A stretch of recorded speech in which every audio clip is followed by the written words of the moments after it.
बेटी के ऐसे बोलते हैं ना, पूत के पाँव पालने पे दिख जाते, तो उनको अपनी बेटी के पाँव दिख गए थे। खानदान तो बेकार है मेरा, बेकार। आपकी बेटी बिगड़ जाएगी, पढ़ाई में घुसाओ, कुछ नहीं कर पाएगी घर वालों के लिए। और फर्स्ट पे हाउ मच इट वाज, और उन्होंने मेरे पैसे मार लिए। मैंने वो स्टोरी अपलोड करी और वैसे थी, ओह शिट भाई, टीचर्स की परमिशन के साथ मैंने बंक किया था। अगर आप इन्फ्लुएंसर या क्रिएटर नहीं होते तो आपका फ्यूचर क्या होता? एट द एंड मेरी मम्मी के हिसाब से अगर मैं कुछ भी करती तो मैं बचती नहीं। मैं खुद को 5 साल बाद कहीं देख ही नहीं पा रही हूँ। पहली बात तो मेरी दूर की नजर खराब है, इतना दूर तो मैं बिल्कुल ही नहीं दे पाऊंगी। What's the biggest misconceptions people have about influencers? Trigger हो गई हूँ इस क्वेश्चन से मैं। कल मैंने इंस्टाग्राम अकाउंट बनाया, आज मेरे इतने फॉलोअर्स हो गए, ओ माय गॉड, वायरल हो गई। कहाँ पे आ गई भाई, इसमें रोने की कोई बात नहीं थी। Boyfriend boyfriend boyfriend boyfriend boyfriend, बस करो भाई। Most embarrassing moment in your life? मुझे नहीं पता था कि स्कूल के बाहर बच्चे खड़े होंगे। मैं स्कूल पहुंची और मैंने देखा है कि भाई साहब। हेलो मेरे प्यारे लोग, welcome back to my YouTube channel. If you are new to this channel, hi my name is Aradhya Singh, और मुझे बहुत बहुत बहुत अच्छा लगेगा अगर आप वो बड़ा वाला सब्सक्राइब बटन दबाएंगे। तो गाइज, मैं फाइनली इतने सालों बाद आ चुकी हूँ एक Q&A वीडियो लेके, जो मैंने तुम लोग को वादा किया था 4 महीने पहले कि गाइज अब तो पक्का आने वाली है, 1 दिन 2 दिन रुक जाओ बस। ऐसे कर करके मैंने 4 महीने निकाल दिए हैं और आज फाइनली मैंने गाली खा के सोचा कि भाई अब फाइनली मैं शूटिंग कर ही लेती हूँ इस चीज़ की, क्योंकि क्वेश्चंस आ चुके थे मेरे पास।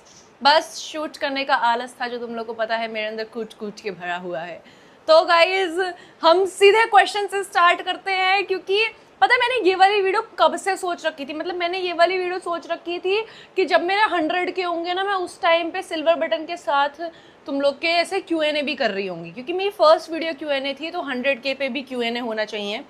बट फिर वो पॉसिबल नहीं हो पाया, क्योंकि मैं जो काम सोच लूँ वो हो जाए बहुत बड़ी बात है। बिल्कुल ऐसा नहीं होता है। ऐसे बोलते हैं ना, जिस चीज़ को आप ऐसे शिद्दत से पाना चाहो वो भगवान जी पूरा कर ही देते हैं। मेरे साथ उल्टा करते हैं, जिस चीज़ को मैं शिद्दत से पाना चाह रही होंगी वो भगवान जी कद्दू नहीं करते हैं। वो कहते हैं तुम्हारी ऐसी की तैसी, ये तो नहीं दूंगा, ये तो नहीं करने दूंगा। तो गाइज फाइनली 4 महीने बाद ये मैंने वीडियो शूट कर ली है, मतलब करने जा रही हूँ। तो चलते हैं भाई, वीडियो के अंदर चलते हैं। बहुत बकवास कर रही हूँ मैं, वीडियो के अंदर भी बकवास करनी है। आई गेस ये वीडियो बहुत लंबी होने वाली है, क्योंकि इसमें बहुत ज़्यादा बकवास होने वाली है। तो गाइज, हमारा सबसे पहला क्वेश्चन है, who edits your videos and how much time it takes to make a reel? पहली बात तो अपना खुद का एडिटर है गाइस। मैं खुद की वीडियोस एडिट करती हूँ। एकदम खुशी मिलती है जब कोई पूछता है कि कौन एडिट करता है, और मैं बोलती हूँ कि मैं, तो वैसे हो जाता है कि ओह माय गॉड, तुम शूट भी करती हो, तुम एडिट भी करती हो। यस गाइस, मैं सब कुछ करती हूँ। और how much time it takes to make a reel? तो यार डिपेंड करता है मैं किस टाइप की रील बना रही हूँ, क्योंकि अगर मैं ट्रांजिशन रील बना रही हूँ तो ट्रांजिशन में भी ऐसा नॉर्मल ट्रांजिशन है तो ज़्यादा टाइम नहीं लगेगा, क्योंकि शूट और फिर एडिट इज नॉर्मल ट्रांजिशन में नहीं लगता, क्योंकि उसमें स्लो मोमो लगाना होता है। तो अगर बहुत बेसिक सा ट्रांजिशन कर रही हूँ कि जिसमें टाइम बिल्कुल ना माना जाए, तो उसमें तुम बोल सकते हो एडिटिंग में मुझे 1 से 2 घंटे लग जाते हैं बस। और बाकी अगर हाई लेवल की एडिटिंग और वो सब कर रही हूँ तो भाई उसमें बहुत टाइम लग जाता है। मतलब एक वीडियो थी मेरी जिसमें मुझे पूरा आई गेस 7 से 8 घंटे लग गए थे उसको शूट और एडिट करने में, और ज़्यादा काम उसका एडिटिंग का ही था, क्योंकि शूटिंग वाला चीज़ तो उसका नॉर्मल था, बट एडिटिंग का बहुत बहुत बहुत ज़्यादा काम था। तो मुझे 7 से 8 घंटे लगे थे वो एक वीडियो बनाने में। तो यस गाइज, इतना ही टाइम लगता है बेसिक वीडियो में, 1-2 घंटे, और एकदम सीरियस एकदम बढ़िया तगड़ी एडिटिंग में ज़्यादा टाइम लग जाता है यार। नेक्स्ट क्वेश्चन है हमारा, आपको कितना टाइम हो गया रील्स बनाते हुए, एंड घर में किसने सबसे ज़्यादा सपोर्ट किया? तो गाइज रील्स तो जब से, मतलब अगर तुम रील्स पूछ रहे हो तो जब से इंस्टाग्राम पे रील्स वाला ऑप्शन आया मैं तब से ही रील्स बना रही हूँ। बट अगर वीडियो वाला चीज़ पूछो कि ये सब एकदम लिपसिंग विपसिंग और इन सब में कब से घुसी हुई हूँ, तो ये मैं 8 साल पहले से घुसी पड़ी हूँ। तो मैं थी 5th क्लास में, और मैंने इसकी पूरी स्टोरी टाइम अपने फर्स्ट Q&A में कर रखा है, तो वहाँ सुन सकते हो। बट मैं 5th क्लास का ऐसे बता रही हूँ कि मैं 5th क्लास में थी और मुझे डब स्मैश कोई ऐप है लिपसिंग का, ये पता चला था। और लिपसिंग भाई 5th क्लास में इतनी बड़ी चीज़ हो गई थी कि भाई लिपसिंग भी होती है क्या, ऐसी कोई सीरियस चीज़ भी होती है कि लिपसिंग कर सकते हो आप वीडियो पे, मतलब एक्टिंग। और बेफालतू की चीज़ों में मेरा दिमाग बहुत ज़्यादा चलता था, तो फिर मैंने सोचा कि भाई लिपसिंग मैं करूँगी। और फिर मैंने डब स्मैश डाउनलोड किया था। मैं उस पर पब्लिकली वीडियोज़ नहीं डालती थी, बट फिर मैंने उस पर ऐसे वीडियोज़ बनाना स्टार्ट किया और मम्मी पापा को दिखाती थी मैं, उनको बहुत अच्छा लगता था। तो ये वाला चीज़ हुआ। उसके बाद फिर मैं टिकटॉक पे आ गई, टिकटॉक पे बनाई वीडियोस, मैं कद्दू वायरल नहीं हुई। और घर में किसने सबसे ज़्यादा सपोर्ट किया? देखो यार, मेरी फैमिली बहुत ज़्यादा सपोर्टिव है इन सब चीज़ों में, मतलब बहुत ज़्यादा ही सपोर्टिव है, क्योंकि उनको पता था भाई, उन्होंने बेटी कैसे बोलते हैं ना, पूत के पाँव पालने पे दिख जाते, तो उनको अपनी बेटी के पाँव दिख गए थे कि पढ़ने में तो मैं नहीं हूँ, कद्दू नहीं हूँ, मतलब पढ़ाई तो मुझसे हो ही नहीं रही है। एक बेटी भाई साहब 90 के नीचे परसेंटेज नहीं आ रही, एक बेटी 80 के ऊपर पहुँच ही नहीं पा रही है, ऐसा वाला सीन था भाई। तो मेरे घर वालों को दिख गया था भाई मेरे से होने नहीं वाला, तो मैं कुछ भी करती थी। वो वैसे यार बहुत ज़्यादा सपोर्टिव, मम्मी भी बहुत ज़्यादा फ्रेंडली है मेरे साथ, पापा जी तो एकदम ही फन है, तो ये लोग बहुत ही सपोर्टिव थे। बट स्टार्टिंग में थोड़ा सा मम्मी का हो गया था कि मम्मी को रिश्तेदारों ने बहुत ज़्यादा भर दिया था कि भाई ये सब बहुत बेकार चीज़ें होती है, बिटिया कुछ कर नहीं पाएगी ज़िंदगी में, ये वो बहुत बुरी चीज़ें होती है, रीलें नहीं बनानी चाहिए, खानदान की इज्जत डूब जाती है। तो मम्मी थोड़ी सी मैनिपुलेट हो जाती हैं, और मेरे खानदान वालों ने, मतलब तुम सोच रहे हो वो रिलेटिव्स, जो बुरे वाले रिलेटिव्स होते हैं, इन सुअरों ने बहुत ज़्यादा कोशिश करी मम्मी को ऐसे करने की कि ये बहुत बेकार चीज़ें होती हैं। उन्होंने मम्मी को बहुत मैनिपुलेट करने की कोशिश करी थी, जो आज उनके बच्चे खुद वीडियोस बना रहे हैं। तो मम्मी मैनिपुलेट हो गई थी, और उन्हें टिकटॉक के टाइम पे, मेरे को जब टिकटॉक बंद ही होने वाला था उस टाइम पे मम्मी ने बोला कि नहीं बुरी चीज़ होती है, मत करो ये वो। बट दीदी और पापा ने इस चीज़ में मम्मी को एकदम संभाल रखा था कि नहीं ये कुछ बुरी चीज़ नहीं होती ये वो। तो मेरी फैमिली इन सब चीज़ों में वैसे ही सपोर्टिव थी, मम्मी थोड़ी सी मैनिपुलेट हो गई थी, बट मम्मी भी बहुत ज़्यादा सपोर्टिव है। ये खानदान तो बेकार है मेरा, बेकार मतलब खानदान वाले भाई अब जाके ऐसे बोलते हैं कि हमारी बेटी, चल झूठे, पहले नहीं थी इनकी बेटी, अब फॉलोअर्स देखने के बाद इनकी बेटी बन गई हूँ मैं। पहले तो इन लोगों ने भाई साहब इतना ज़्यादा आग लगाई है, मेरे खानदान वालों ने इतनी ज़्यादा आग लगाई है कि वीडियोस तो नहीं बनानी चाहिए, मतलब किसी का करियर ही नहीं बन सकता है वीडियोस बनाने में, आपकी बेटी बिगड़ जाएगी, पढ़ाई में घुसाओ, कुछ नहीं कर पाएगी घर वालों के लिए। और अब वो पूरे दुनिया में जाके बताते कि ये वीडियो देखो, ये हमारी बेटी है, ये हमारी बेटी है। तो झूठे कहीं के झूठे। योर फर्स्ट पे how much it was and what did you expected? इसका तो प्रॉपर स्टोरी टाइम है गाइस, जो मैं इस Q&A में कर दूंगी। तो मेरे फर्स्ट पे का मतलब एकदम बढ़िया स्टोरी टाइम है। तो हुआ ऐसा था कि आई गेस 3 से 4 साल पहले मेरे थोड़े से फॉलोअर्स हाइक वाला चीज़ हुआ था, ठीक है। और एक मीडिया थी, उन्होंने मुझे बहुत ऐसे एकदम भर के कुछ ऐसे काम वाम वाला चीज़ दिया, 2 से 3 काम दिए थे उन्होंने, जो काम मैं नहीं करना चाह रही थी, ठीक है, क्योंकि उन्होंने कुछ बेकार सा ही दिया था मुझे, और मेरे को ऐसा था कि भाई मुझे ये नहीं करना है। मैंने उनको बोला कि भाई मुझे ये नहीं करना है, मुझे बिल्कुल नहीं करना, पैसे से मतलब ही नहीं है, बट मुझे नहीं करना है। मेरे को पैसे मिले भी नहीं थे उस समय, मैंने पैसा कमाना शुरू भी नहीं किया था, ठीक है, बट ऐसा था कि मेरे को पैसे से मतलब नहीं है, बट मैं फालतू की चीज़ें प्रमोट नहीं करूँगी। बट उन्होंने मेरे सर पे जबरदस्ती इतना डाल दिया था कि नहीं आराध्या प्लीज कर दो, देखो इसके बाद हम आपको बहुत सारे काम देंगे, ये वो जो भी है, पैसे का लालच देने की कोशिश कर रहे थे कि भाई इसके बाद हम बढ़िया काम देंगे, बस ये वाला आप कर लो। तब मेरे को ऐसा था कि यार ठीक है, मतलब अगर ये लोग बोल रहे हैं तो मैं कर ही देती हूँ, और मैंने वो किया और उन्होंने मेरे पैसे मार लिए। तो मेरा एक तरीके से मेरा फर्स्ट पे मुझे पे हुआ ही नहीं। तो फिर फर्स्ट पे की भी दूसरी स्टोरी है। तो जैसे कि तुमको पता चला कि मेरे साथ स्कैम हो गया, और स्कैम 10-20 रुपए का स्कैम नहीं हुआ था, पहली कमाई मेरी इतनी बड़ी थी ना भाई, आई गेस 32,000 थी पहली कमाई मेरी, 32,000, मतलब पहली बार, क्योंकि मैंने बहुत लंबे टाइम तक इंस्टाग्राम से कोई अर्निंग नहीं करी है, इंस्टाग्राम और यूट्यूब पे तो मैं थी नहीं, मैंने बहुत लंबे टाइम तक कुछ अर्निंग नहीं करी है, क्योंकि मेरे को ऐसा था कि यार पैसे के लिए नहीं कर रही मैं जो कर रही हूँ। इसके बाद फिर मैं उनको मैसेज करती रहेगी कि भैया प्लीज मेरे पैसे दे दो। उन्होंने मेरे पैसे नहीं दिए, 32,000 या 33,000 समथिंग कुछ तो थे जो उन्होंने मेरे मार लिए, जो मुझे आज तक 3-4 साल में अभी तक नहीं मिले हैं। उसके बाद भाई मुझे एक बंदे ने कॉन्टैक्ट किया, मुझे नहीं किया, मतलब अदिति दी को एक बंदे ने कॉन्टैक्ट किया, उनके फ़ोन नंबर पे ऐसे व्हाट्सएप पे मैसेज आया और उनको कॉल आया, और मैं ऐसे सोच रही भाई कि क्रिएटर तो मैं हूँ, कनेक्ट अदिति दी से क्यों किया जा रहा है, मतलब अदिति दी को उसने मैसेज किया कि हे दिस ये कोलैबोरेशन है, भाई हमारे साथ स्कैम हो गया है। अब ट्रस्ट इश्यूज हो गए हैं कि भाई कोई हमारा पैसा देगा कि नहीं देगा, एकदम स्कैम हो गया ये वाला चीज़ का। तो फिर हमें भरोसा ही नहीं हो रहा था कि ये रियल है। पहली बात तो मेरे नंबर पे नहीं आया, दीदी के नंबर पे आया, जो आने का लॉजिक ही नहीं बनता है, उसको दीदी का नंबर मिला कैसे। हम ये वाली चीज़ें सोच रहे हैं, हम ऐसे बोल रहे हैं कि नहीं भाई ये स्कैम है, ठीक है। फिर पैसे का डिस्कशन हुआ है, पैसे मैं एंड में तुम लोग को बताऊंगी, पैसे का डिस्कशन हुआ है, और हमें वो पैसे रियल लग ही नहीं रहे हैं। हमें ऐसे हो रहा है कि भाई एक डिलीवरेबल का ये लोग इतना पैसा क्यों दे रहे हैं। उसने मुझे बोला मुझे एक इंस्टा स्टोरी डालनी है जिसका वो मुझे 10,000 रुपये देगा, और मैं ऐसे हो गई ना, उल्लू बना रहे हो आप, 10,000 रुपये एक इंस्टा स्टोरी के में ले नहीं सकते हैं। वो भी 3-4 साल पहले की बात बता रही हूँ मैं, जब मेरे फॉलोअर्स हल्के से हाइक पे थे, इतना कुछ बढ़िया एकदम खतरनाक नहीं था, बट मेरे को भरोसा ही नहीं हो रहा कि ऐसा हो भी सकता है। मैं ऐसे हो गई नहीं भाई आप झूठ बोल रहे हो, दीदी भी ऐसे हो गई कि नहीं भाई ये फिर से स्कैम होने वाला है, क्योंकि अभी थोड़े दिन पहले ही हमारे साथ वो वाला स्कैम हुआ है, वो हमारा 30,000 रुपये वाला। तो हमें था कि नहीं भाई कोई एक इंस्टा स्टोरी के लिए हमें 10,000 रुपये नहीं देने वाला, ये हमारा स्कैम कर रहा है। उसने बोला यार हाँ मेरे पे भरोसा करो, मैं सच्ची में आपको इस चीज़ का दे रहा हूँ। हम मानने का तैयार नहीं है। वो बंदा हमको बोल रहा है कि भाई आपको पोस्टिंग का मैं दे रहा हूँ, मेरे को वीडियो दे दो, मैं आपके पोस्टिंग से पहले आपको पैसे दे दूंगा। हमें ऐसे हुआ कि अच्छा पोस्टिंग के पहले वैसे मिल रहे, वैसे तो हमें स्कैम ही लग रहा था। तो हमें लगा कि भाई उल्लू बना रहा है कोई, हमें एक इंस्टा स्टोरी के इतने पैसे नहीं देने वाला है। तब भी मैंने भाई बना ली वो वीडियो और मैंने वो वाली वीडियो उसको दी। दीदी ने वो वीडियो आगे फॉरवर्ड करी। हमें बिल्कुल भरोसा था कि वो आदमी गायब होने वाला है उसके बाद, और उसने हमसे पेटीएम नंबर मांगा है।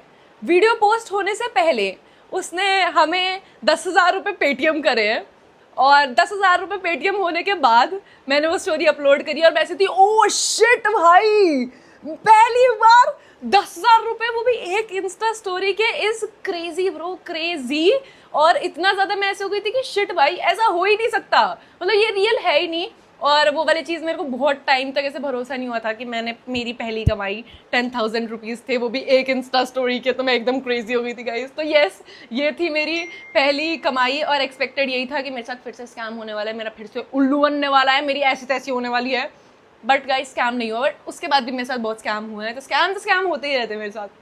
मतलब ट्रस्ट इश्यूज इतने ज़्यादा हैं मुझे, क्योंकि लोगों ने इतना ज़्यादा स्कैम किया है, इतना ज़्यादा स्कैम किया है, तो ट्रस्ट इश्यूज तो बहुत ही ज़्यादा। कितने ज़्यादा बार मेरे पैसे मारे गए हैं भाई साहब, क्या बताऊँ मैं। बट उसका स्टोरी टाइम रेडी देते हैं। नेक्स्ट क्वेश्चन है हमारा, do you remember your first follower? Yes guys, yes बिल्कुल। मेरे फर्स्ट फॉलोअर मेरे पापा जी थे।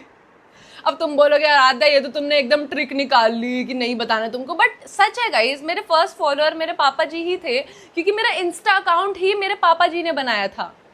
उनको था कि नहीं ये सोशल मीडिया अच्छी चीज़ होती है, आना चाहिए, हर प्लेटफॉर्म पे आना चाहिए, नई नई चीज़ें ट्राई करनी चाहिए। मैंने बताया ना मेरे पेरेंट्स बहुत ज़्यादा चिल हैं इन सब चीज़ों में। उन्होंने ही मेरा सबसे पहले इंस्टा अकाउंट बनाया कि इस पर पोस्टिंग करो, जो तुम लिपसिंग वीडियोज़ बनाती हो, जो बेफालतू की जो भी वीडियोज़ बनाती हो, इस पर डालो।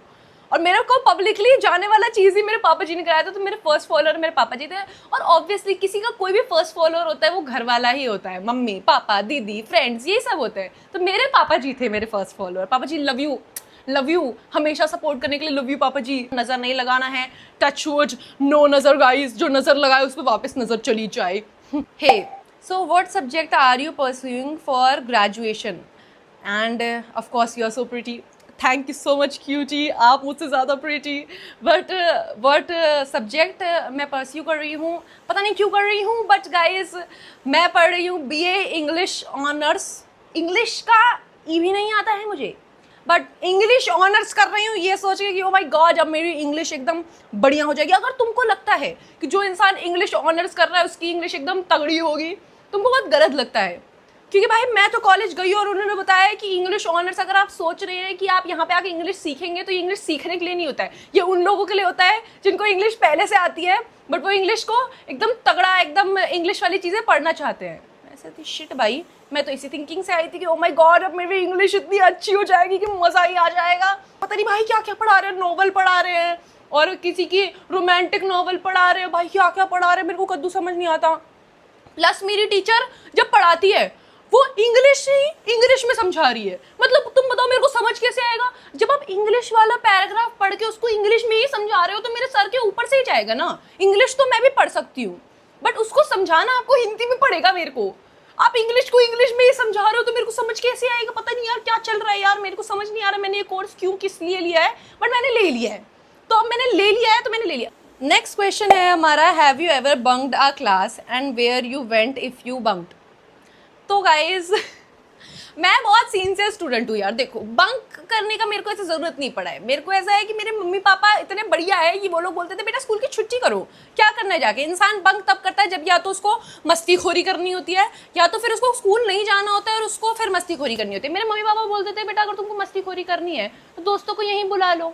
ये क्या है, स्कूल जाओगे बंक करोगे नटंकीबाजी, छुट्टी करो। ये लोग इतनी छुट्टी कराते। मैं अपनी 12th और 11th में, मुश्किल से पूरी 12th में मैं 2 से 3 महीने स्कूल गई हूँ। सिर्फ 3 महीने तो ज़्यादा बता दिया है, 2 महीने स्कूल गई हूँ जिसमें आधे से ज़्यादा टाइम तो पेपर थे इसके चक्कर में गई हूँ, बट मैं गई ही नहीं हूँ। तो मेरे को ऐसे बंक की कभी ज़रूरत नहीं पड़ी। बट अगर स्कूल में हो के बंक वाला चीज़ तुम बोलो कि हाँ भाई मस्ती खोरी, वो भी मैंने कर रखी है। बट टीचर्स की परमिशन के साथ मैंने बंक किया। तुम बोलोगे what is this Aaradhya, teachers की परमिशन के साथ कौन बंक करता है और कौन सी टीचर परमिशन देती है बंक करने के लिए? हमारी टीचर देती है। देखो हमारे स्कूल में ऐसा था कि आप पढ़ाई करो ना करो, अगर आप स्पोर्ट्स में हो तो स्पोर्ट्स वाले बच्चों को हद इज्जत मिलती थी। स्पोर्ट्स वाले बच्चे किसी को मार पीट खून करके आ जाए, उनको हमारे स्कूल वाले बचा लेते थे। तो मेरे को ऐसा था कि भाई बढ़िया है, मैं स्पोर्ट्स में थी, मैं 8th क्लास में थी और मैं स्पोर्ट्स में थी, और हमारे स्पोर्ट्स का ना यूँ कॉम्पिटिशन होता है ना, कॉम्पिटिशन हो रहा था हमारे स्पोर्ट्स का। तो मैं तो एकदम कंपटीशन वाली चीज़ में थी नहीं, मैं तो बस टीम में ही थी। उन्होंने साइड कैरेक्टर वाला चीज़ होता है ना, मैं साइड कैरेक्टर थी, तो मेरे को कभी इतना ज़्यादा खिलाते भी नहीं थे ये लोग, बट मैं थी। तो फिर क्या हुआ, उस समय एकदम कंपटीशन चल रहे थे और बच्चे ऐसे पूरा दिन ग्राउंड में रहते ही थे, बट हमारे कंपटीशन ऑलमोस्ट ख़त्म हो गए थे कि अब नेक्स्ट डे हम लोग ऐसे सोचे कि 2 से 3 दिन हम लोग को ऐसे पूरा दिन ग्राउंड में रहना पड़ता था। तो ऐसा होता था कि ओ माय गॉड पढ़ाई नहीं करनी पड़ी है, मैं तो साइड कैरेक्टर थी, मुझे खेलने को भी नहीं मिलता था, बट मेरे को ऐसा था कि मेरे को क्लासेस नहीं अटेंड करनी पड़ी है, ये मजा आएगा। तो फिर मैं पूरा टाइम ग्राउंड में रहती थी। अब 3 दिन अगर मैंने क्लासेस स्किप कर ली हैं, उसके बाद क्लासेस लेने का मन नहीं करता। सेम चीज़ मेरे साथ कॉलेज में हो रही है कि अगर मैं एक क्लास स्किप कर लेती हूँ उसके बाद मेरे को पूरे दिन क्लास लेने का मन नहीं करता है। तो सेम स्कूल में हुआ था मेरे साथ कि मैंने 3 दिन क्लासेस नहीं लिया, मेरा क्लासेस लेने का मन ही नहीं कर रहा है। तो मैं स्कूल गई हूँ और मैम बता रही हैं कि बेटा अब एकदम सारे कॉम्पिटिशन्स ओवर हो चुके हैं, अब आप लोग को क्लास में जाना है। हम ऐसे हो गए, शिट भाई क्लास में जाने का मन नहीं है। तो बात करी मैम से जाके, मैम देखो हम बुक तो लेके आए नहीं है यही सोच के कि आज भी कंपटीशन होगा, ये होगा वो होगा, आप एक काम करो आज हमें ग्राउंड में ही रहने दो। और बताया मैंने, स्पोर्ट्स वालों की हद इज्जत होती है। मैडम मान गई और मैम ने बोला कि कोई नहीं रह लो आज, बट कल से एकदम क्लासेस में चले जाना और ये वो। और हमने मैम से परमिशन लेके पूरा दिन बंक किया है। अब ये रही एक बंक की बात। दूसरी बार भी हमने स्कूल की परमिशन लेके क्लासेस बंक करी है, क्योंकि हमारे स्कूल में कुछ ना कुछ फंक्शंस था। उसमें मैं थी उस टाइम 11th क्लास में और हमारे स्कूल में थे फंक्शंस, और फंक्शंस में बच्चों को हैंडल करना था। बच्चों को हैंडल करने के लिए वॉलंटियर्स चाहिए थे, और वॉलंटियर सारे इन्होंने लिए थे 11th क्लास से, क्योंकि 11th क्लास के बच्चे पढ़ते नहीं हैं। तो उन्होंने सारे के सारे वॉलंटियर्स 11th क्लास से लिए थे, और मेरी आधी क्लास वॉलंटियर बनने के लिए चली गई थी। और वॉलंटियर की लिस्ट में मैंने अपना नाम घुसवा लिया था, और उसके बाद हमें आई कार्ड मिल गया था, जो आई कार्ड पहन के आप पूरा टाइम स्कूल में घूम सकते हो, जो मैं पूरा टाइम स्कूल में घूमी हूँ। टीचर पूछते कहाँ जा रहे हो, आई कार्ड दिखाती हूँ, ये देखो आई कार्ड है हमारे पास, बंक करने का आई कार्ड है। अभी भी पड़ा हुआ है शायद वो आई कार्ड मेरे पास, पता नहीं कहाँ पड़ा हुआ है, बट यस बंक करने का आई कार्ड बनवा रखा था मैंने। और टीचर्स जब भी पूछती थी कहाँ जा रहे हो क्या कर रहे हो, तो मैम वॉलंटियर हैं हम, बच्चे संभालने वाले। तो हमने टीचर से पूछ के बंक किया है गाइस। मैं ऐसे वैसे बंक नहीं करती, मैं परमिशन लेके बंक करती हूँ एकदम ऐसे। नेक्स्ट क्वेश्चन है हमारा, अगर आप इन्फ्लुएंसर या क्रिएटर नहीं होते तो आपका फ्यूचर क्या होता? It's a genuine question, not for fun. सच बताऊं तो मुझे भी नहीं पता मेरा फ्यूचर क्या होता अगर मैं इन्फ्लुएंसर क्रिएटर कुछ ना होती तो, क्योंकि पढ़ाई लिखाई में तो कभी इंटरेस्ट रहा नहीं मेरा। तो मेरे को ऐसा था कि मैं क्या करूँगी ज़िंदगी में, मैं क्या करने वाली हूँ। अगर मैं तो इन्फ्लुएंसर, देखो सच्ची बताऊँ तो एकदम ऐसे बन गई मतलब चुटकी में नहीं बनी, देखो टाइम तो लगा है, ऐसे नहीं बन गई। बट मुझे कभी भरोसा नहीं था कि मेरे ना कभी ऐसे इन सब चीज़ों में फॉलोअर्स बढ़ने वाले, एकदम हद फेमस हो जाने वाला चीज़ हो जाएगा। मेरे को कभी भरोसा नहीं था ये वाली चीज़ का, बट मैंने कभी ये चीज़ सोची ही नहीं, क्योंकि मैं तो बहुत छोटी सी एज में ही इन सब चीज़ों में घुस गई थी कि भाई मेरे को बेफालतू की चीज़ें ही करनी है। तो मैंने कभी सोचा नहीं मुझे करना क्या है, मुझे बनना क्या है। लोगों के ऐसे सपने होते हैं, ये बनना है वो बनना है। देखो मेरा सपना तो ऐसा नहीं था, बट मेरे को था कि अगर मैं इन्फ्लुएंसर नहीं होती तो शायद मैं एयर होस्टेस वाली चीज़ में होती। जो मेरी मम्मी ऐसे थी कि नहीं हम नहीं बनने देंगे, प्लेन क्रैश हो जाते हैं, प्लेन ये हो जाते हैं, प्लेन हो जाते हैं। मेरी मम्मी को पता नहीं क्या, मैं मम्मी को कुछ भी बनने को बोल दूँ, मेरी मम्मी को उसमें डर है। मम्मी डॉक्टर बनना है, नहीं बेटा डॉक्टर से ऐसे कुछ कर देते हैं, फिर उनके साथ कुछ हो जाता है। मैं वाह मम्मी, मतलब अगर मैं कुछ भी बन जाऊंगी तो कुछ ना कुछ हो ही जाएगा उल्टा। मेरी मम्मी के हिसाब से ये था, एयर हॉस्टेस बन जाओगी, प्लेन क्रैश हो जाएगा, ये करोगी वो हो जाएगा, ये करोगी वो हो जाएगा। एट द एंड मेरी मम्मी के हिसाब से अगर मैं कुछ भी करती तो मैं बचती नहीं मेरी मम्मी को पता नहीं क्या था भाई, मेरी मम्मी इन सब चीज़ों में बहुत टेंशन लेने वाली इंसान है। नहीं ये भी नहीं करना, नहीं ये भी नहीं करना है, ये भी नहीं करना है, वो भी नहीं करना है। तो मेरी मम्मी के हिसाब से कुछ नहीं करना है, कुछ नहीं करना है। तो फिर मेरे को पता ही नहीं है, मेरे को सीरियसली आइडिया नहीं है। अगर तुमको लगता है कि मैंने कुछ प्लान कर रखा था कि अगर मैं इन्फ्लुएंसर नहीं होंगी तो मैं क्या होंगी, मुझे तो ये भी नहीं पता मैं इन्फ्लुएंसर होंगी। बट बोलते हैं ना इंसान को एक फ्यूचर की टेंशन होती है, तो मुझे कभी ज़िंदगी में मेरे फ्यूचर की टेंशन हुई ही नहीं। मैं एकदम लपड़ झंडू इंसान हूँ। लोग अभी भी आके मुझसे पूछते हैं कि आपने क्या सोचा है कि आपको फ्यूचर में क्या बनना है। मुझे नहीं पता भाई, मेरे को मेरा फ्यूचर दिख ही नहीं रहा है दूर दूर तक। अगर आप बोलो कि 5 साल बाद मैं अपने आप को कहाँ देखती हूँ, तो मुझे नहीं पता मैं खुद को कहाँ देखती हूँ 5 साल बाद। मैं खुद को 5 साल बाद कहीं देख ही नहीं पा रही हूँ। पहली बात तो मेरी दूर की नज़र खराब है, इतना दूर तो मैं बिल्कुल ही नहीं देख पाऊंगी। मैं थोड़ा सा कल के दिन तक नहीं देख पा रही हूँ। तुम 5 साल बाद का पूछते हो कि मैं 5 साल बाद क्या बनना चाह रही हूँ। अरे मुझे कद्दू नहीं पता यार 5 साल बाद क्या बनना चाह रही हूँ। नेक्स्ट क्वेश्चन है, what's the biggest misconceptions people have about influencers. भाई देखो, बहुत बड़ी चीज़, बहुत बढ़िया क्वेश्चन पूछा है आपने। लोगों का सबसे पहले मिसकंसेप्शन ये होता है कि सामने वाला इन्फ्लुएंसर है तो वो हद अमीर है। ऐसा कद्दू नहीं होता, हर इन्फ्लुएंसर हद अमीर नहीं होता है। प्लीज़, आपको लगता है कि अगर ये इन्फ्लुएंसर है तो छोटे 500 फॉलोअर्स, 1000 फॉलोअर्स, 1000 फॉलोअर्स, सबके इतने ज़्यादा पैसे कमा रहे हैं कि भाई साहब सबने घर बना लिया। ऐसा कुछ नहीं होता है, हर इन्फ्लुएंसर अमीर नहीं होता है। नेक्स्ट मिसकंसेप्शन ये होता है कि इन्फ्लुएंसर्स रूड होते हैं। ऐसा कुछ नहीं है भाई, बिल्कुल भी ऐसा कुछ नहीं है। हर इन्फ्लुएंसर इंसान ही होता है, हर इन्फ्लुएंसर इंसान ही होता है। कोई इंसान इतना ज़्यादा रूड नहीं हो सकता है। वो होता है लोगों के अंदर कि वो हर इंसान से बात नहीं कर पाता। अगर आपको ये लगता है कि वो इन्फ्लुएंसर है और उसकी कम्युनिकेशन स्किल्स बहुत ज़्यादा अच्छी है, ऐसा कुछ नहीं है। मैं इन्फ्लुएंसर इवेंट्स में गई हूँ और वहाँ पे आधे से ज़्यादा इन्फ्लुएंसर्स इंट्रोवर्ट होते हैं।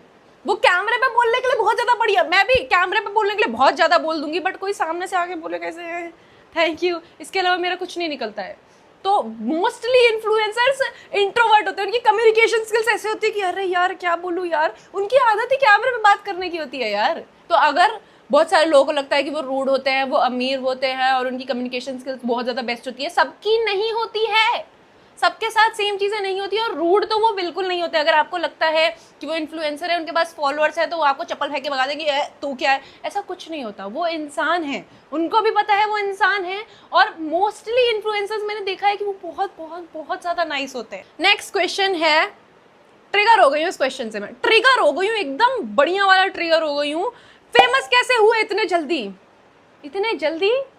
हाँ, 8 साल तो इतने जल्दी होते हैं गाइस, इतने जल्दी हो गई मैं। 8 साल भाई, इतने जल्दी नहीं हुई हूँ मैं। आपको क्या लग रहा है कि कल मैंने इंस्टाग्राम अकाउंट बनाया, आज मेरे इतने फॉलोअर्स हो गए, ओ माय गॉड वायरल हो गई? ऐसा नहीं हुआ भाई। मैं 8 साल से वीडियो क्रिएशन वाली चीज़ में हूँ और वो जल्दी नहीं होता है। और अगर तुमको लग रहा है 8 साल पहले से मैं फेमस हूँ, तो ऐसा कुछ नहीं है।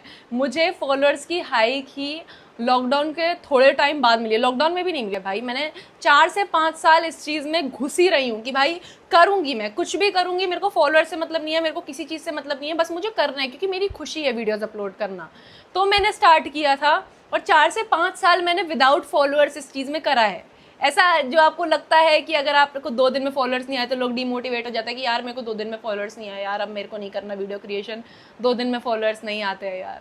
बहुत लंबा टाइम लगता है, मुझे तो 4 से 5 साल लगे हैं शुरू, मतलब स्टार्टिंग के फॉलोअर्स आने वाला चीज़ में 4 से 5 साल लगे हैं। तो अगर आपको लगता है कि वीडियो क्रिएशन बहुत ईजी होता है, तो नहीं होता है। 2 मिनट का काम तो नहीं होता है ये। और फेमस इतने जल्दी कैसे हुए, दिल दुख गया मेरा ये क्वेश्चन पढ़ के। तो गाइस नेक्स्ट क्वेश्चन है हमारा, कौन से फ़ोन और कैमरे से शूट करते हो और एडिटिंग भी कौन से ऐप से करते हो? तो गाइस मैं शूट करती हूँ अपने iPhone 15 Pro से, और कैमरे से मैं शूट नहीं करती। मेरा कैमरे का कभी शूट होता नहीं है। कभी एकदम सीरियस ब्रांड शूट हो गया तो वो मैं कैमरे से कर लेती हूँ, वो भी मैं कैमरा मैन बुलाती हूँ, मेरा कैमरा नहीं होता है वो। और एडिटिंग किससे करती हूँ? एडिटिंग मैं करती हूँ गाइस कैपकट से, और सिर्फ कैपकट से। मैं बहुत लंबे टाइम से कैपकट से ही एडिटिंग कर रही हूँ। और अगर आपको बेसिक एडिटिंग इतनी हैवी एडिटिंग नहीं है तो कैपकट की ज़रूरत नहीं है। आप नॉर्मल एडिटिंग करना चाहो तो आप InShot से भी कर सकते हो, बट अगर आपको एकदम हाई लेवल एडिटिंग और ये सब करना है तो आप कैपकट से कर सकते हो। अब मेरी आदत कैपकट से ही है, तो पहले मैं InShot पे करती थी, बट अब मैं कैपकट पे शिफ्ट हो गई हूँ और मैं शूट करती हूँ अपने iPhone 15 Pro से। How are your parents so cool with your posting so often on social media?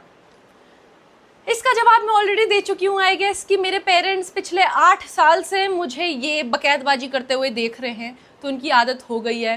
Plus ये भी बता दिया मैंने कि उनको दिख गया था बिचिया पढ़ाई वाली चीज़ में कद्दू नहीं है, तो उन्होंने सोचा कि भाई अब वहाँ नहीं है तो कहीं तो कुछ तो करे यार, जो करे यार। तो उन्होंने जब देखा था कि मेरा इंटरेस्ट था ये वीडियो क्रिएशन वाली चीज़ में, तो उसके बाद उन्होंने मुझे इन सब चीज़ों में बहुत ज़्यादा पुश किया है कि बना रहे हो तो अच्छे से बनाओ, बीच में मत छोड़ो। और अभी तक ये लोग मुझे करते रहते हैं, जैसे कि ये वीडियो भी मेरे को आलस आ रहा था बनाने में, तो मैंने उनसे गाली खाई है कि बेटा नहीं करना है आपको, कुछ नहीं करना चाह रहे हो तो पहले बता दो बेटा। तो वो लोग इन सब चीज़ों में मुझे बहुत ज़्यादा पुश करते रहते हैं, सपोर्ट करते रहते हैं। वो बहुत क्यूटीज पेरेंट्स हैं मेरे। Love you mummy papa, love you, thank you so much मुझे इतना ज़्यादा ऐसे सपोर्ट करने के लिए। आप लोग के सपोर्ट के बिना मैं बिल्कुल नहीं होती है। मैं क्यूटीज़ को भी लव यू, मेरे प्यारे लोग को लव यू कि आप लोग मुझे इन सब चीज़ों में सपोर्ट कर रहे हैं।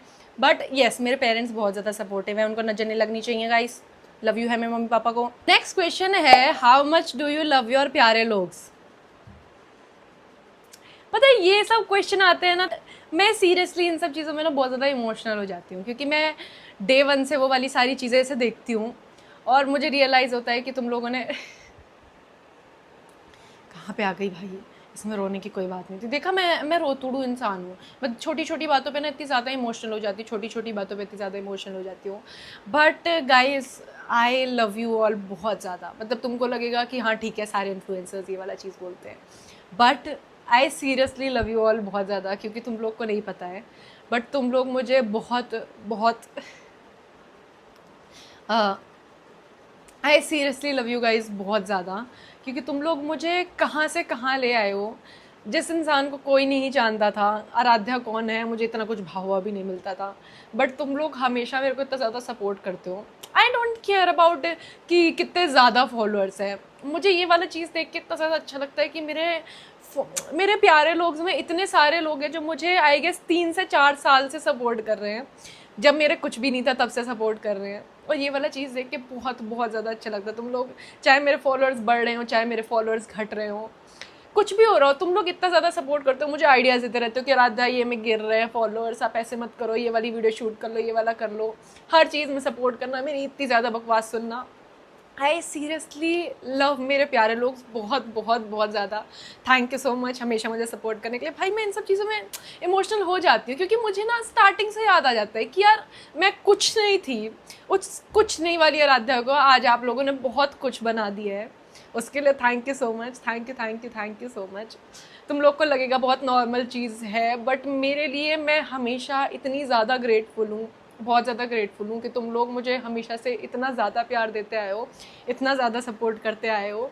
Thank you so much guys, thank you so much मेरे प्यारे लोग। इतनी बड़ी फैमिली है हमारी, आई होप ये और बड़ी होती रहे। एंड जितने भी लोग हैं बहुत प्यारे लोग हैं। Thank you so much, thank you so much. I love you all बहुत बहुत ज़्यादा, सिर्फ बोलने के लिए नहीं, बहुत ज़्यादा बोलती है, बहुत ज़्यादा बकवास करती है, बट मैं सीरियसली ग्रेटफुल हूँ कि तुम सब मेरे साथ बहुत लंबे टाइम से हो, मेरी बहुत लंबे टाइम से बकवास सुन रहे हो, मुझे हमेशा सपोर्ट करते आ रहे हो। तो thank you so much guys, thank you. How much do you love your प्यारे लोग। रो दिया मैंने, दिख गया क्या लव योर प्यारे लोग, रुला दिया पगली। नेक्स्ट क्वेश्चन, इतना ज़्यादा आ गया है ये वाला क्वेश्चन, इतना ज़्यादा आ गया है मुझे ये वाला question. Boyfriend boyfriend boyfriend boyfriend boyfriend, बस करो भाई, बस करो। नहीं है मेरा बॉयफ्रेंड, नहीं है तुम्हारा कोई जीजू, अगर होता तो तुम लोग ढूंढ के निकाल ही लेते। तुम लोग हद स्टॉकर हो, मुझे पता है। अगर तुम लोग को लगता है मेरी कोई जिंदगी में लड़का होता जो मेरी इतनी पागलपंती, मेरी इतनी गधापंती झेल रहा होता, तो वो तुम लोग को पता चल चुका होता भाई। अगर इतने सालों से हर दिन आके तुम लोग के सामने रो रही हूँ कि कोई लड़का नहीं है जिंदगी में, कोई लड़का नहीं है जिंदगी में, तो मतलब नहीं है जिंदगी में, नहीं है दोस्तों, नहीं है कोई लड़का जिंदगी में। नेक्स्ट क्वेश्चन है, वेरी बढ़िया क्वेश्चन पूछा है आपने। अरु, इन स्टार्टिंग आपके वीडियोस को लाइक या व्यूज नहीं आते थे, तो कैसे यू स्टेड कंसिस्टेंट। तो यार मैंने स्टार्टिंग में जब ये वीडियो क्रिएशन स्टार्ट भी किया था, तो मुझे पता था कि इतना कुछ बढ़िया नहीं है मेरे अंदर कि भैया पहले दिन ही गई कि आराध्या मैडम ने एकदम बढ़िया फॉलोअर्स ले आई कि वायरल हो गई मैं। उस समय तो इतने जल्दी कोई वायरल भी नहीं होता था। तो मैंने सिर्फ और सिर्फ वीडियो क्रिएशन स्टार्ट ही इसलिए किया था क्योंकि मुझे अच्छा लग रहा था, मुझे फन लग रहा था उस चीज़ में, मेरे लिए वो एक एंटरटेनमेंट टाइप की चीज़ थी। तो मैंने स्टार्ट कर दिया, क्योंकि मैं अपने फ्रेंड्स को बोलती थी भाई लाइक करो, मम्मी पापा मेरे लाइक करते ही थे। तो मेरे लिए वो 6 से 7 लाइक्स भी बहुत बहुत ज़्यादा थे, मेरे लिए बहुत ज़्यादा थे वो, कि मुझे 6 से 7 लाइक आ रहे हैं। मेरे को हमेशा से ये था कि मेरे को फॉलोअर्स तो शायद नहीं ही आने वाले, मैं फॉलोअर्स के पीछे कभी भागी ही नहीं। मेरे को जब ये फॉलोअर्स मिले भी हैं तो मैं ऐसे शॉक थी कि शिट भाई मुझे मिल रहा है, मतलब लोग मुझे लाइक कर रहे हैं, सीरियसली लाइक कर रहे हैं। मैंने कभी नहीं सोचा था कि मेरे को इतनी बड़ी प्यारे लोग की फैमिली मिलेगी, जो मिल गई मुझे, जिसके लिए मैं बहुत ज़्यादा ग्रेटफुल हूँ। बट कभी फॉलोअर्स, लाइक्स, पैसे के पीछे अगर आप वीडियो क्रिएशन में भागोगे तो आप कभी दिल से ये चीज़ें नहीं कर पाओगे। तो मैंने कभी फॉलोअर्स लाइक पैसे के पीछे मैं कभी स्टार्टिंग से नहीं भागी थी। और मेरे को था कि मेरे को ये करना है क्योंकि मेरे को खुशी मिलती है ये सब चीज़ें करने में, और मेरे घर वालों का मुझे सपोर्ट था इन सब चीज़ों में। तो मैं कंसिस्टेंट रही क्योंकि मुझे मज़ा आ रहा था ये सारी चीज़ों करने में। नेक्स्ट क्वेश्चन है, the most embarrassing moment in your life. यार देखो, ऐसा तो कोई याद नहीं आ रहा है मुझे मोस्ट एम्बैरेसिंग मोमेंट, बट एक बार याद है मुझे कि भाई मतलब इसको तुम मोस्ट एम्बैरेसिंग में नहीं मान सकते हो मेरा, बट तब भी यार मैं ना उसमें थी, लॉकडाउन के बाद स्कूल खुला था, मेरे पास बैग नहीं था कोई, ठीक है, मेरा बैग फट चुका था या कुछ तो हो गया था और मेरे पास बैग नहीं था। तो फिर मेरे को समझ नहीं आया था कि मैं क्या लेके जाऊँ, और मेरी मम्मी ने बोला कि थैले में बुक्स लेके चले जाओ। मेरी मम्मी ने मुझे वो पन्नी दी है, पन्नी में बुक दी है, और मैंने अपनी बेस्ट फ्रेंड को ऐसे रात को कॉल करी ऐसे स्कूल जाने से, लॉकडाउन के बाद स्कूल जाने से पहले, कि भाई मैं कल स्कूल आ रही हूँ, तेरे पास कोई एक्स्ट्रा बैग है तो स्कूल के बाहर मुझे तुरंत मिलियो, क्योंकि मेरे को, मैं थैली में सामान लेके आ रही हूँ, मेरी बेइज्जती नहीं होनी चाहिए। मुझे नहीं पता था कि स्कूल के बाहर बच्चे खड़े होंगे। मैं स्कूल पहुंची और मैंने देखा है कि भाई साहब स्कूल के बाहर सारे बच्चे स्कूल के बाहर ही खड़े हैं, इन्होंने स्कूल के अंदर एंट्री नहीं दी है बच्चों को, और मैं स्कूल पहुंच चुकी थी हाथ में थैली लेके, बुक्स लेके। अब तुमको लग रहा होगा ये बात तो बहुत नॉर्मल है, राजा थैली में कौन लेके जाता है। भाई मैं लॉकडाउन में थोड़ी सी फेमस हो गई थी, थोड़े मेरे ऐसे 50,000 आई गेस फॉलोअर्स मेरे बन गए थे लॉकडाउन के टाइम। अब मैं लॉकडाउन के बाद ऐसे स्कूल जा रही थी, जो मेरे लिए एकदम ऐसे बड़ी चीज़ थी कि ओ माय गॉड अब मैं एकदम फेमस बन के, एटीट्यूड बन के जाऊँगी थैली लेके।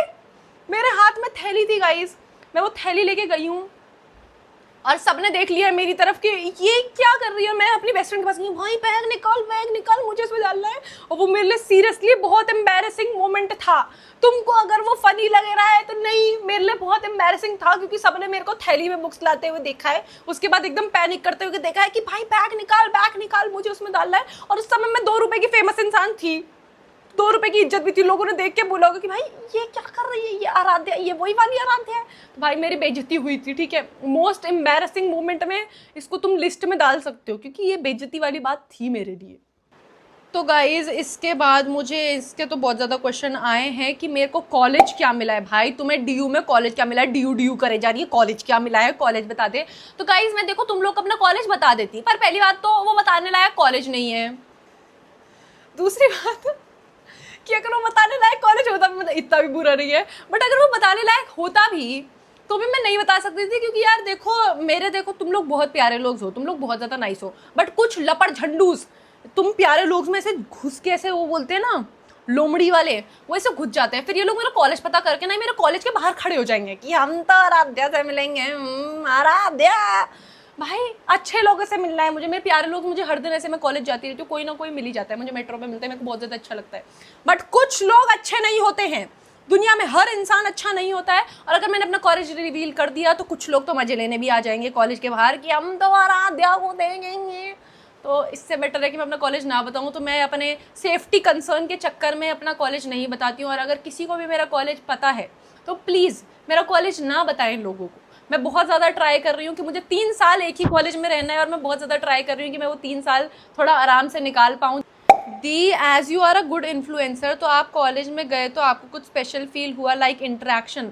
थैंक यू सो मच, आपने मुझे गुड इन्फ्लुएंसर बोला, बट स्पेशल फील देखो यार थोड़ा सा बोल सकते हैं कि पहली बात तो मैं कॉलेज जब फर्स्ट डे से गई थी तो मैं किसी को अपने फॉलोअर्स वाला चीज़ बता ही नहीं रही थी। मैंने अपना प्राइवेट अकाउंट बना लिया था और मैं सबको बोली थी yes private account. But first day ही किसी ना किसी ने वो ग्रुप के बीच में बोल दिया आप तो इन्फ्लुएंसर हो ना, फिर सब ऐसे हो गए शिट भाई तुम इन्फ्लुएंसर हो, नो तुम इन्फ्लुएंसर हो, तुम तो इतनी चिल बंदी हो हम मान ही नहीं सकते। उन्होंने इंस्टा मेरा ऐसे खोला, कह रहे भाई साहब तुम इन्फ्लुएंसर हो, किसी को भरोसा ही नहीं हो रहा था। कह रहे भाई मैं मान ही नहीं सकती कि तू इन्फ्लुएंसर है, तेरी जैसी हरकतें हैं, तू इन्फ्लुएंसर हो नहीं सकती। तो लोगों को भरोसा पहली बात तो नहीं होता है कि मैं इन्फ्लुएंसर हूँ, बट उसके बाद फिर धीरे धीरे कॉलेज में पता ही चल गया लोगों को कि मैं इन्फ्लुएंसर हूँ। बट ऐसा कुछ स्पेशल किसी ने मुझे नहीं फील कराया, जो मैं सच्ची में चाहती भी नहीं कोई मुझे ऐसा स्पेशल फील कराए। नॉर्मल इंसान हूँ, जैसा हम एक दूसरे के साथ बिहेव कर रहे हैं वैसा ही करते हैं, स्पेशल क्या फील करा दोगे भाई मुझे।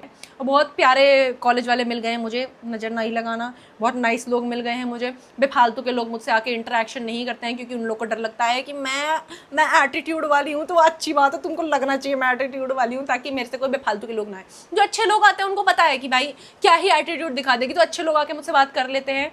और किसी को भरोसा नहीं होता है गाइस, सब लोग मेरे को सबसे पहले यही बोलते हैं कि भाई तू कैसे बन गई भाई, तेरे को किसने किया फेमस भाई? तेरी हरकतें देख। तो मैं क्या करूँ, अपनी हरकतें थोड़ी बदल लूंगी मैं।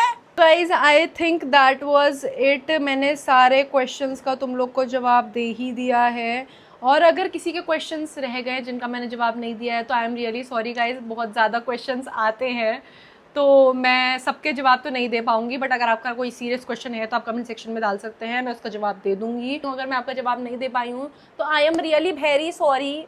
मैं क्या करूँ यार, ये यूट्यूब पे इतनी ज़्यादा बकवास कर देती हूँ, अभी खुद की वीडियो इतनी लंबी हो गई है कितनी।